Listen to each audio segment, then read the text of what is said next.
And coming back to Ducati as well, that story was mainly just the good fortune of being in the MotoGP paddock. I tried to get a bit of a scoop. I think we last talked around Mugello time, which was Ducati's home GP, and it was understandably very busy for them. But then tried again in Germany and managed to speak to one of the senior figures in Ducati course, which is their race department, and got some details. From what I can understand, Ducati are very much still in the organization phase when it comes to their racing plans. But it's interesting that they are going straight for a 450 and they're not looking at Supercross yet. They want to start more in Grand Prix.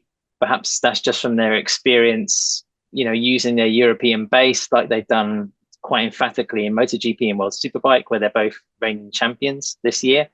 And also, I think Paolo Chiavati, one of the sporting directors of Ducati course, will be at the first round of World Supercross in the UK, which is coming right up soon. So if you see a rather kind of suave Italian-looking gentleman, then try and grab him, because he has his finger on the pulse when it comes to all of Ducati's motocross plans. Well, this is my chance to really get my finger on the Ducati pulse, so I will try to do that.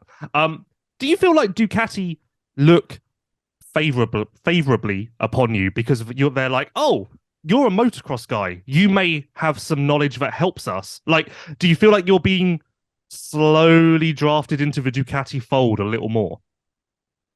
No, I think there's a general, I would not say lack of education, but I think there's a lot of curiosity about motocross.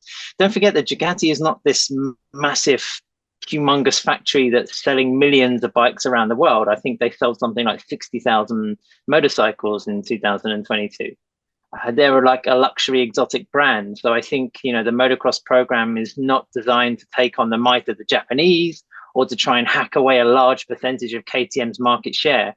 But instead, it's more about diversifying their product range. I mean, they already have the Desert X adventure bike, which, is obviously an off-road motor concept or platform.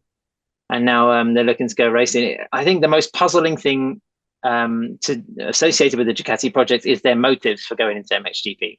I guess this would be explained in due course, but I don't think we'll see much of an announcement about, their whole kind of layout and plan for motocross for quite some time. I did suggest to them they do some sort of presentation at the Motocross of Nations, because in terms of media reach, if they want to do one big hit, then that's the best place to do it.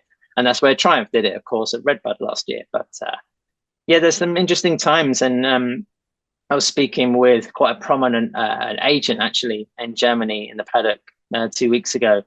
And he was telling me that, basically motocross is outperforming or outdoing MotoGP now in terms of being a viable market for riders. If you have Triumph coming in, you have Ducati coming in, there's suddenly saddles and opportunities and factory resources, much more than there is in road racing, which is generally more lucrative. Well, that is actually very cool to hear.